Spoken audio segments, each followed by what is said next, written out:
सिपाही ने छूटी बच्ची को देखा। इंसानियत की जंग। इब्तिदा, फ़र्ज का सफ़र।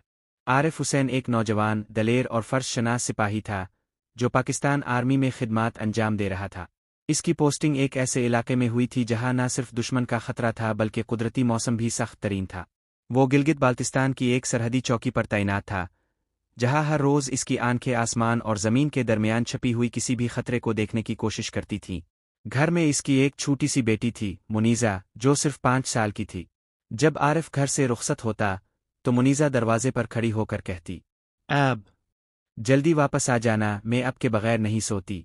और आरिफ मुस्करा कर कहता, बेटा, मैं वदा करता हूँ, जैसे ही वतन का फ़र्ज पूरा होगा मैं तुम्हारे पास लूट आऊँगा। غير متوقع.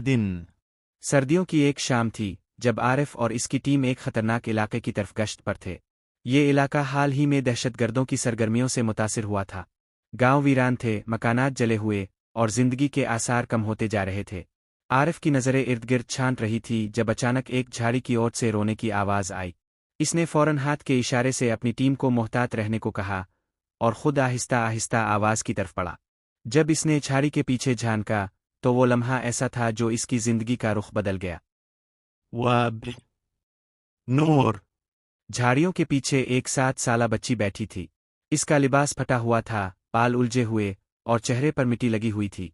इसकी आंखों में खौफ था और जिस्म शदीद सर्दी से कांप रहा था। وآيست رورت. आरिफ ने नरमी से पूछा, بؤا تمس تماري أم أبؤا. बच्ची ने जवाब नहीं दिया, बस सहम कर आरिफ की तरफ देखा। इसके होंठ खुश्क थे और आंखें आंसुओं से भरी हुई थीं। आरिफ ने बंदूक कंधे पर डाली, घुटने टेक कर बैठा और अपना कंबल निकाल कर बच्ची को लपेट दिया। इसने पानी की बोतल से बच्ची को पानी पिलाया और आहिस्तगी से कहा, मैं तुम्हें कुछ नहीं कहूँगा, तुम महफूज हो।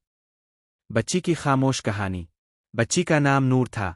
इसने बोलना तब शुरू किया जब 20 कैंप में आरिफ ने इसके लिए चॉकलेट, गर्म कपड़े और एक छोटा सा टेडी बियर लाया। وآيست لين. نو.